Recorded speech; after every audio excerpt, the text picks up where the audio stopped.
আব্দুল্লাহ ইবনে মুবারক বিখ্যাত একজন তাবী ছিলেন। এই বিখ্যাত তাবী আল্লাহ রাব্বুল আলামিনের রাত্রি জাগরণ করে ইবাদত করতেন।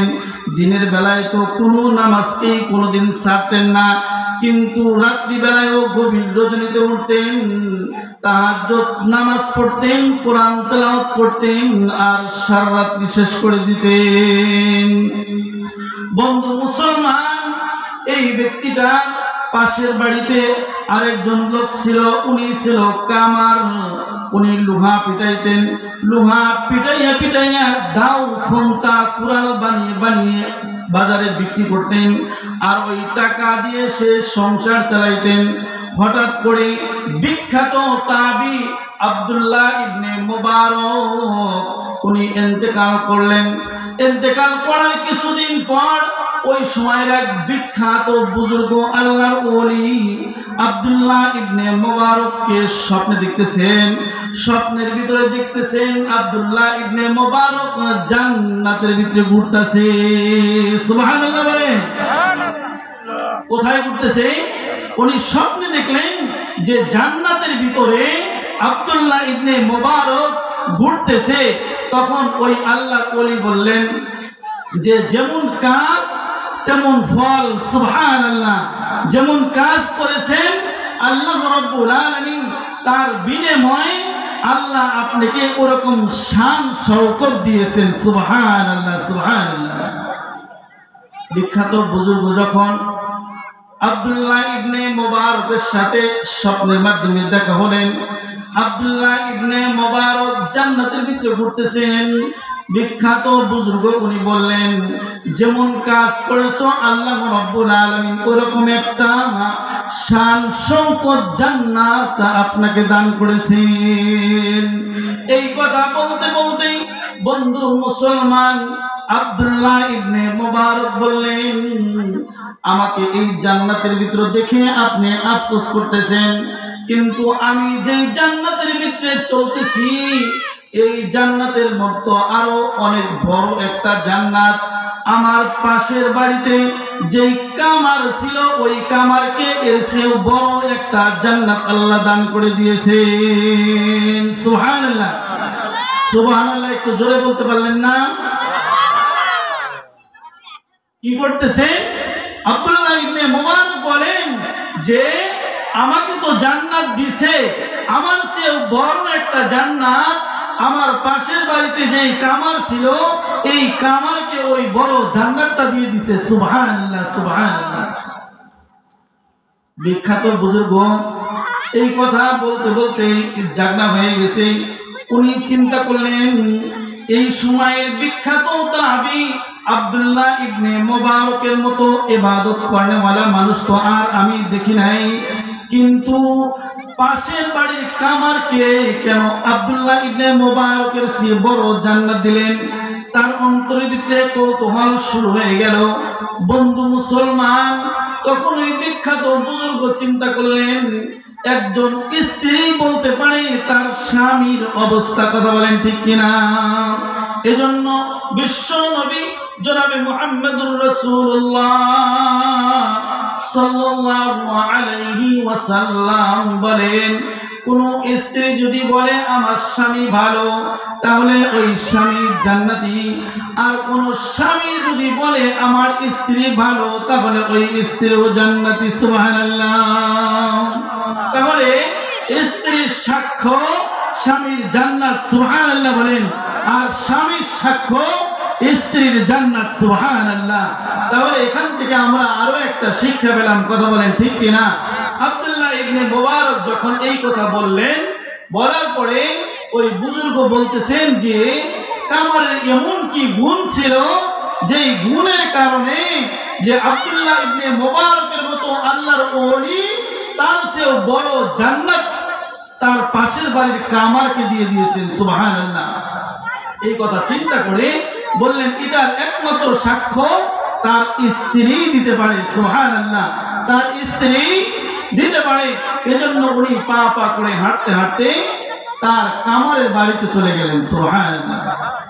বন্ধু মুসলমান, কামারের বাড়িতে গিয়ে তার স্ত্রীকে ডাক দিলেন, ওগো মা, তোমাকে আমি কয়েকটা কথা জিজ্ঞাসা করতে চাই। বলে কি বলতে চান? বলে তোমার স্বামীর এমন কি আমল ছিল যে আমলের কারণে সে জান্নাত তো পাবেই, কিন্তু জান্নাতের উচ্চ মাকাম তিনি পেয়ে গেছেন। সুবহানাল্লাহ। আব্দুল্লাহ ইবনে মুবারকের পাশের বাড়ির কামার, যিনি দাও খন্তা কুড়াল বানিয়ে বানিয়ে বিক্রি করতেন, এই মানুষটা তখন তার স্ত্রী বললেন, আমার স্বামীর এরকম কোনো আমল আমি তো দেখতে পাই নাই, কিন্তু আমি একটা আমল দেখতে পেয়েছি। আমার পাশের বাড়িতে আব্দুল্লাহ ইবনে মুবারক ছাদের মধ্যে দাঁড়ায় দাঁড়াইয়া নামাজ পড়তেন আর কোরআন তেলাওয়াত করে করে সারা রাত্রি কাটিয়ে দিতেন। আমি দেখেছি আমার স্বামী দিনের বেলায় গরমের কারণে এরকম ভাবে আগুন দিয়ে তাপ দিয়ে লোহা গরম করতে কষ্ট হইতো, এজন্য রাত্রিতে উঠে লোহা গরম করে পিঠে পিঠে দাও খন্তা কুড়াল বানিয়ে বাজারে বিক্রি করতেন। এই সময় আব্দুল্লাহ ইবনে মুবারক যে ছাদের উপর দাঁড়ায় দাঁড়ায় ইবাদত করতেন, ওই ইবাদতটা দেখে দেখে উনি আফসোস করতেন, আল্লাহ আমিও এরকম ভাবে ইবাদত ছেড়ে দিয়ে বসে থাকার মতো মানুষ না গো আল্লাহ। আমার স্বামীকে আমি দেখেছি, আমার স্বামী আব্দুল্লাহ ইবনে মুবারকের ওই ইবাদত দেখে আফসোস করতেন আর বলতেন, আল্লাহ আমিও এরকম ভাবে ইবাদত ছেড়ে দিয়ে বসে থাকার মানুষটা আল্লাহ, কিন্তু একজনকে তুমি আল্লাহ ধন দিয়েছো আর একজনকে তুমি ধন দাও নাই, একজনকে তুমি সম্পদ দিয়েছো, ইবাদত করার মতো সুযোগ দিয়েছো গো আল্লাহ, তুমি তো আমাকেও সম্পদ ওরকম দাও নাই, কিন্তু আমিও ইবাদত ছেড়ে দেওয়ার মতো মানুষটা গো আল্লাহ, আমিও যদি ওই সুযোগ পাইতাম আমিও ইবাদত করতাম, কিন্তু দুনিয়ায় মানুষ আমাকে কামার বলে ডাকে গো আল্লাহ, কিন্তু আমি যখন মরে যাব, মরে যাওয়ার পর যখন ময়দানে মাশরে গিয়ে দাঁড়াবো গো আল্লাহ, ওই সময় আপনি আল্লাহ আমাকে কামার বইলা ডাক না দিয়া আপনি আপনার গোলাম বইলা ডাক দিয়েন। সুবহানাল্লাহ। ওনার আমি এই গুণটা দেখেছি, আমার স্বামীর এই গুণটা আমি দেখেছি।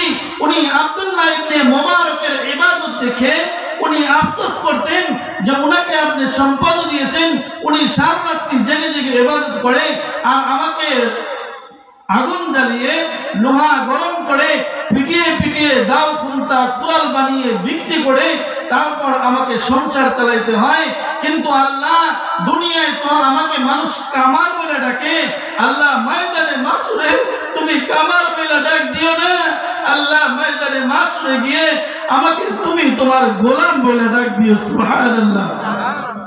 এই আফসোস করতেন আমার স্বামী আর কাঁদতেন, আমি দেখতাম তার চোখ দিয়া পানি বেয়ে বেয়ে এরকম ভাবে দাড়ির সাথে পড়তে থাকতো, পড়তে পড়তে এই দাড়ি দিয়া গুড়ে গুড়ে তার জামাগুলা ভিজে যেত। শুধু এই কথাই নয়, এরপরে আমি আরেকটা জিনিস আমার স্বামীর দেখেছি, সেই জিনিসটা হলো আমার স্বামী যখন মসজিদে আজান হতো, আজান হওয়ার সঙ্গে সঙ্গে উনি হাতুড়ি যদি একবার উপর দিকে উঠাইতেন তাহলে আর নিচের দিকে ফেলতেন না, উনি ছেড়ে দিয়ে মসজিদের দিকে চলে যেতেন। সুবহানাল্লাহ। উনি কি করতেন? আমার স্বামীকে আমি দেখেছি যে উনি হাতুড় দিয়া লুহা পিটাইতেন, কিন্তু যখন মসজিদে আজান হতো তখন আর কি করতেন না, বসে থাকতেন না, সঙ্গে সঙ্গে মসজিদের দিকে চলে যেতেন। সুবহানাল্লাহ।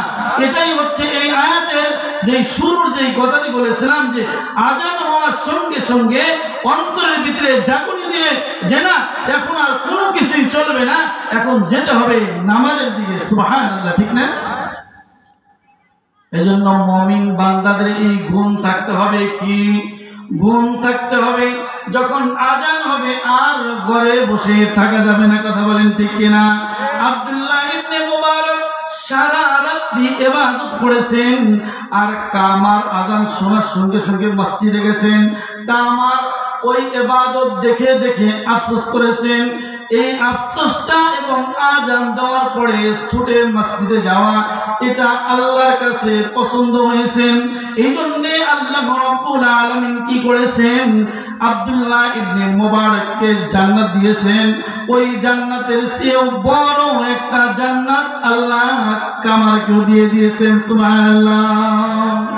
কামারকে যদি এই ইবাদতের আফসোসের জন্য কামারকে এরকম ভাবে আল্লাহ রাব্বুল আলামিন উচ্চ মাকাম দেয়, আমাদেরকেও আল্লাহ ওরকম উচ্চ মাকাম দিতে পারে কি পারে না? কথা বলেন ঠিক কিনা? একটু আওয়াজ দিয়ে বলেন, পারেন কি পারে না?